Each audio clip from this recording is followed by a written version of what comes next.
Welcome back to the Butcher Shop Live, where reptile raiders rapidly raid while reaping rewards. This week we'll be covering a little bit of a more obscure topic compared to last week, so without further ado, let's talk about a rather unique species. With their last written appearance being in 2016, today we talk about the Rak'Gol, or the Rak'Gol. The exact pronunciation is a little hard to come across, with probably the best pronunciation being in the Fabius Spile novel Primogenitor, which is their last representation. This species, however, is rarely discussed, likely due to how isolated they are in comparison to a lot of the more mainstay species of the settings, with maybe the exception of the Tau Empire.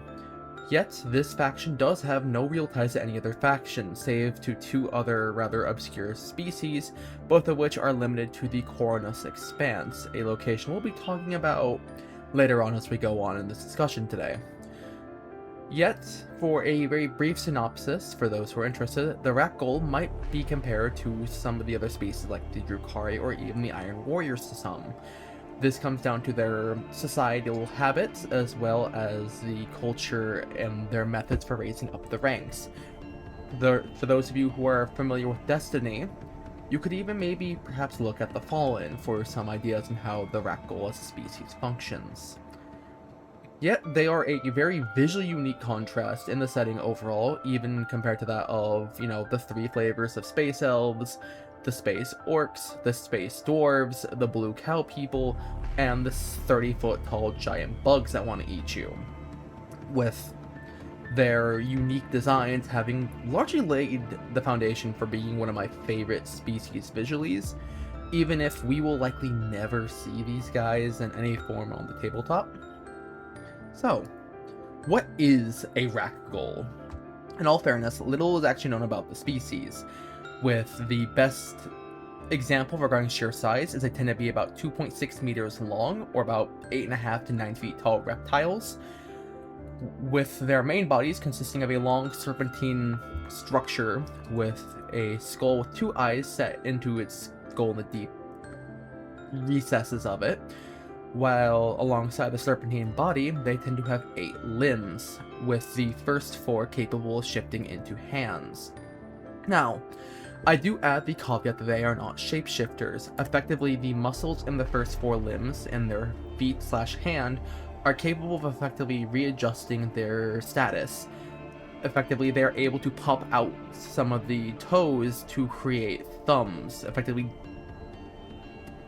dislocating a finger to get a more functional digitigrade system that allows them to then wield weaponry. With their only known region being the Koronus sector, or the Koronus expanse, they're also not known to have a homeworld, though they have many worlds they have habited and created settlements on.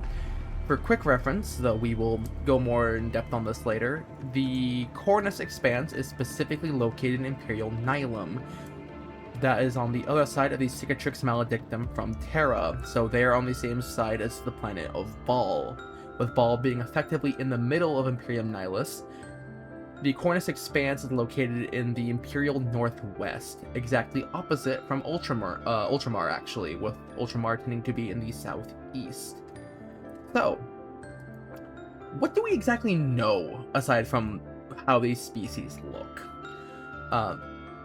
We do understand their hierarchy pretty well, despite not knowing any homeworld whatsoever. We have gotten a rather good glimpse into their society due to boarding actions, as well as their own raids upon imperial settlements.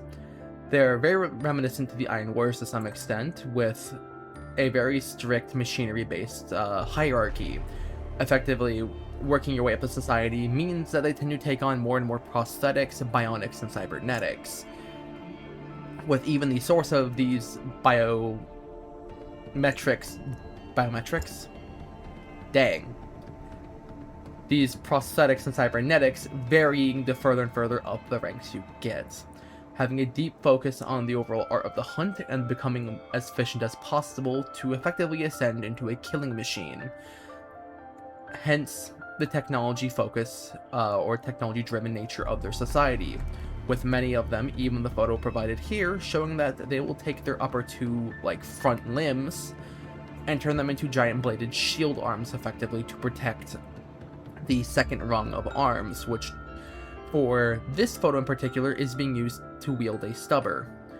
With even mention from many Imperial astropaths, as well as Imperial Guard, the species is known to also be psychic, with very few of them showing signs of it, but these psykers nonetheless have gotten the rank known as the Techno-Shaman, capable of taking broken machinery, combining them together with their psychic prowess to make something that does work in the end, even going so far as to be able to merge themselves with machinery, likely creating something that might look like, you know, Marnia's Calgar into Filer armor, for those of you who are in the know. If not, effectively they could likely merge a microwave into their stomach and they'll work just fine due to the powers of the warp. So, with the Techno-Shaman mentioned, I think it's only fair we also talk about some of the other ranks to the Rak'Gol. Namely, going from the lowest ranks to the high rank, or their leadership that makes up the Rak'Gol's hierarchy as a whole. So, we will of course start with the Carver. Carvers tend to be low-rank shock troopers, spearheading raiding actions, primarily based around high speed. They're effectively the quick melee assaults that will run in, start stabbing people, gut some people, take whatever they can, start disassembling the IKEA furniture you left out in your front room, and running away. Only to then be followed up by the Marauders, the more rank-and-file soldiers of the species, often being allowed to wield various ranged weapons, whether that be stubbers, to even their own radioactive guns. This is where we begin to see them heavily armor themselves. A few slides back, there was a Rak'Gol carrying a stubber that was a Marauder to a T, with that image likely being provided from the early 2010s eras of the Rogue Trader TRPG game. However, just because the Marauders are given guns, does not mean they don't have a rank-and-file melee soldier. This is the render, which actually is the image on our right here. A variant to the Marauder, renders are often given heavy implants to allow for sustained melee combat with unseen efficiency, often being larger than Marauders due to the implants given to them, though it has been discovered that many of these implants aren't actively working. Their overall bone structure, as well as internal organs, are modified to allow for a much more brutal form of siege and attrition warfare in close combat, with many of them losing their limbs just to get better melee weapons, with the one provided here having a chainsaw arm, which Ash from Evil Dead I'm sure would love. Above the Renders and Marauders, we then have the Broodmaster. These are the field commanders, acting as the brains of the operation regarding tactics and morale, with many of them having been seen to be able to rally the Reptile Raiders into dogmatic frenzies of sorts, taking the already brutal and vicious nature of these soldiers and just dialing it to 11, provided that they show fairly intelligent planning, going so far as to be even capable of following along with warp routes and even planetary knowledge, with many of them quickly adapting to what their target is for the given raid at any given time. But above them, we have the final really known rank aside from Techno-Shamans, being Abominations, the leader of the species fetching the most expensive and unique bionics, with this rank in particular being the only one that's been seen to be allowed to use UVath technology. Now, for those of you who are not aware of the UVath, as they are a fairly uncommon xenos, their last known appearance was in M39, during the Angevin Crusade. The Angevin Crusade would later lay the foundation for what is now the Catalyxis sector, which at the very edge of it is the Koronus expanse. The UVath are effectively giant floating orbs that were warp-infused worshippers of the four ruinous powers. They have largely been exterminated, with their homeworld being destroyed back in M39. However, to this very day, we don't exactly know what's happened to them, yet their technology is still popping up, especially in the hands of the Rak'Gol. So, with the Rak'Gol largely using technology from every other species, I think this begs the question of how advanced are they actually? Well, despite them being a society of brutality, hunting, and techno-worship, they're actually fairly primitive. Most of their tech is scavenged from other factions. Notably, they are quite fond, of course, of UVAC, but also Imperial weaponry. Due to how isolated they, of course, don't have any way to really access Tau weaponry, nor do they have the prowess to likely use Eldar or Drukhari weaponry. Most of their stuff just tends to be what they raid. But to enable this raid-focused society, they are a spacefaring race. Unlike last episode where we talked about the Vespids, the Rak'Gol have made their own spaceships, having roughly 4 classifications of them, each capable of warp travel. But the exact mechanisms of their warp drives are not really known, though due to the few attempts to board their own ships and get a better idea of what the Rak'Gol use, we do know that their warp drives are fairly unique and are not built into the ship, but instead are effectively implanted in after the fact. Their ships, to better explain this, their ships are not built with the idea of the warp drive in mind. It is clear they bring the warp drive in after the fact. But with the warp drive being clearly their own design, it's also worth mentioning that they do have their own technology. It's not just scavenged stuff that they steal from the Imperium and of course the UVAF. Their own unique tech, however, tends to be incredibly primitive even to the likes of the Orcs, though they most certainly have a better understanding of technology compared to the Orcs, with a lot of their stuff being based around primitive nuclear fission. So, despite how primitive their nuclear fission is, it is worth acknowledging that this is still dangerous nonetheless, even in M42, M41, where the current era 40K takes place. So, to better delve into the depths of their technology, I think it is best to discuss what I think is the best example of their technology being their spaceships. Due to attempts at boarding actions, we know the species does breathe oxygen. They are not something that breathes nitrogen, sulfur, etc.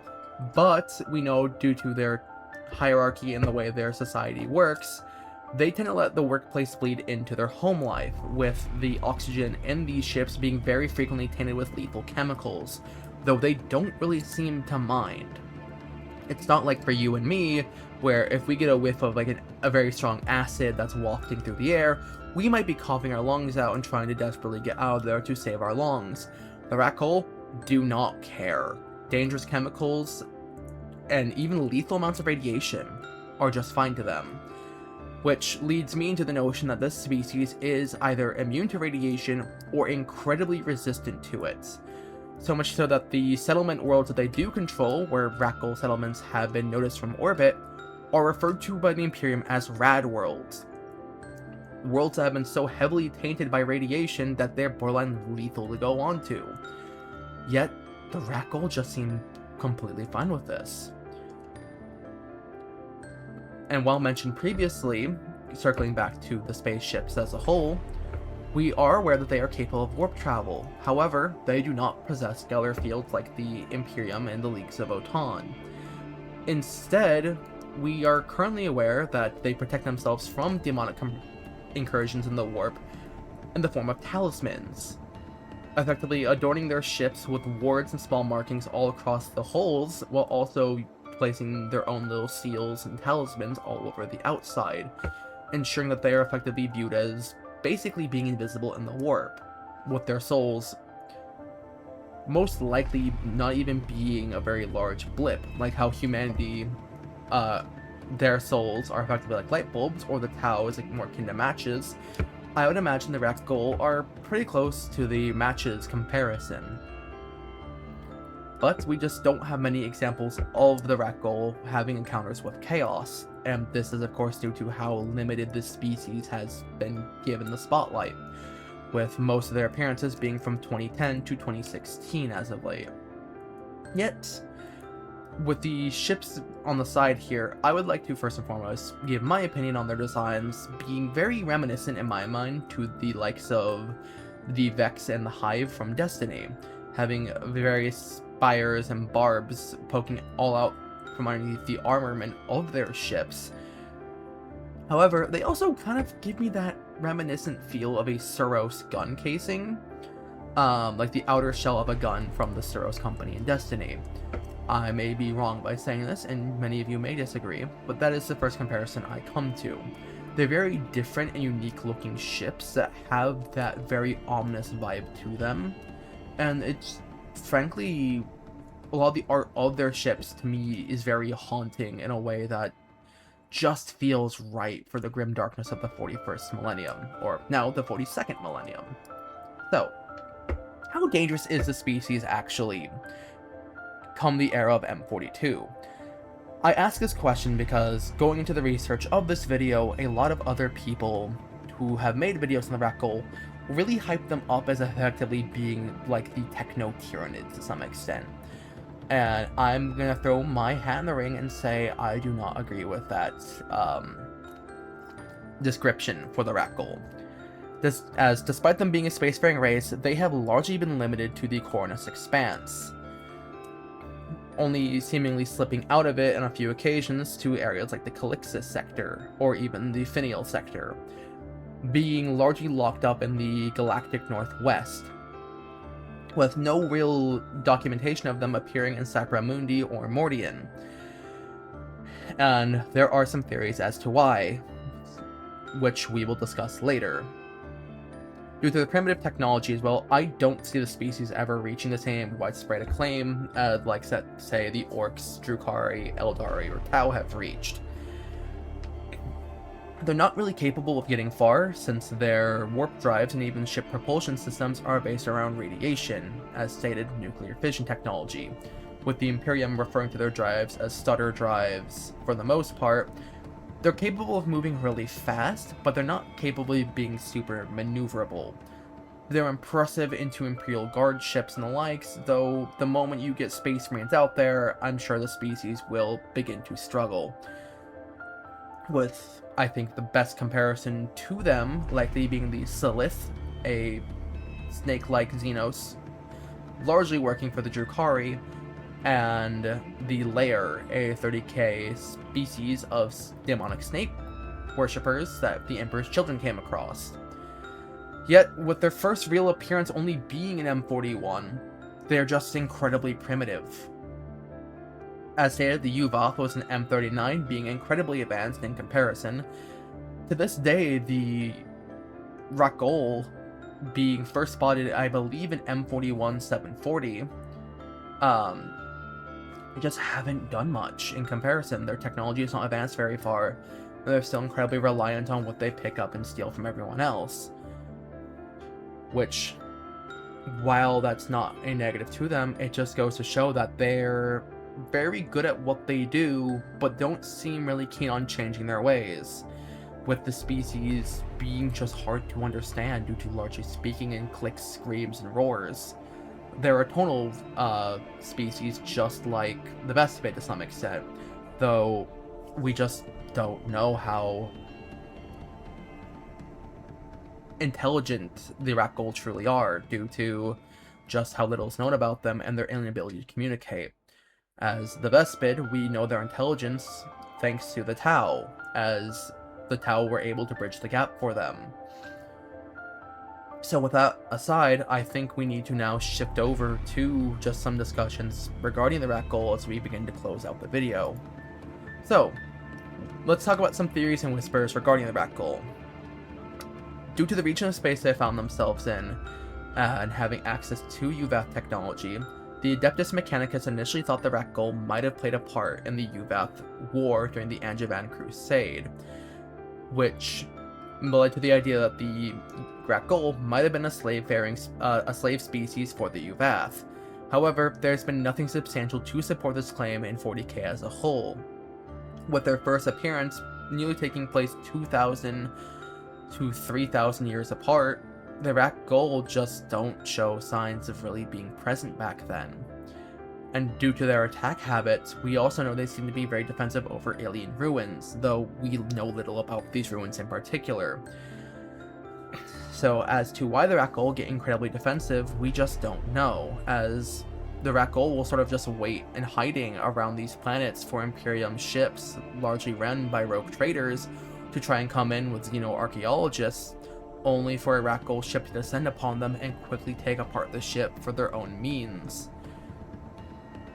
With even some Imperial astropaths rumoring that the Rak'Gol just don't appear on the warp at all, with many astropaths being unable to detect them via means of psychic foresight, even with the assistance of the Emperor's Tarot, making these raiders incredibly unpredictable and incredibly brutal and efficient due to this, as there's no real way to fully prepare for a Rak'Gol invasion besides being constantly on edge.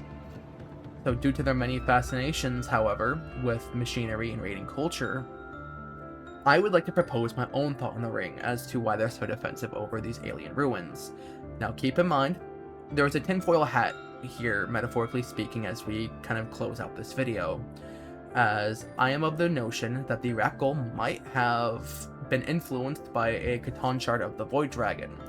We don't know if there are any Necrons really in this region to my knowledge, and if I am wrong, please correct me, regarding the Koronus expanse and the Calixis sector as a whole. But with their strong cultural habit to effectively dismember themselves to replace their body parts with machinery, so much so that the highest rank of their society is the Techno Shaman, a Rak'Gol capable of merging itself with machinery for the purpose of becoming more and more efficient as a killing machine, I think it might be fair to at least give credence to the idea that the Rak'Gol may have been influenced by a Catan shard of the Void Dragon. Now, I'm aware that looking at the AdMech in comparison, the way that the Void Dragon influenced the AdMech would be completely different to the way that the Rak'Gol has been influenced. Hence why I am saying this is purely speculation on my part. However, I think it's an idea that might be worth looking into if GW ever decides to touch the species again. Since, as stated before, GW has not touched the species since 2010. Oh, 2016, so it's been about 10 years. So, as we wrap up this video, let's just go over a few things real quick, just to effectively do the cliff notes. The Rak'Gol, while an obscure species, are strangely unique to the setting, being very similar to the Drukhari in some sense. With a strong culture of hunting and butchery, they do not take pleasure in it the same way that Drukhari does, lacking the current present mainstay of many xenos, even comparable to the Tau's crew, another very primitive species all built around the hunt itself. While they withhold the potential for greater showings in the future, with perhaps similar roles to Eldari Raiders, even Drukhari and Kroot Raiders, I don't see the Rak'Gol getting a very large presence in 40k anytime soon, with a lot of people putting more emphasis and weight on the Exodites and the Dark Mechanicum as of late. I think it's fair to say that we may never really see the Rak'Gol take a mainstay light again, though I would like to hold out hope that maybe in one of the Rogue Trader games that we've been getting as of late from companies like Owlcat, perhaps we will see the Rak'Gol take a larger seat in the spotlight once again. But I think that really wraps up this video. What do you think about the Rak'Gol? Do you think we'll see more of them in the future anytime soon? Or do you think they will be relegated to the background once more? I would love to hear your thoughts in the comments below. But, once again, my name is Baker Breaker. Thank you so much for watching this. Please like, share, and subscribe to the channel, and next time we will come back with more unique Xenos discussions to go over. With some requests about Tau AI, perhaps we'll do a little bit of thinking about some of our more advanced friends out there, or perhaps heretics here in the Milky Way galaxy.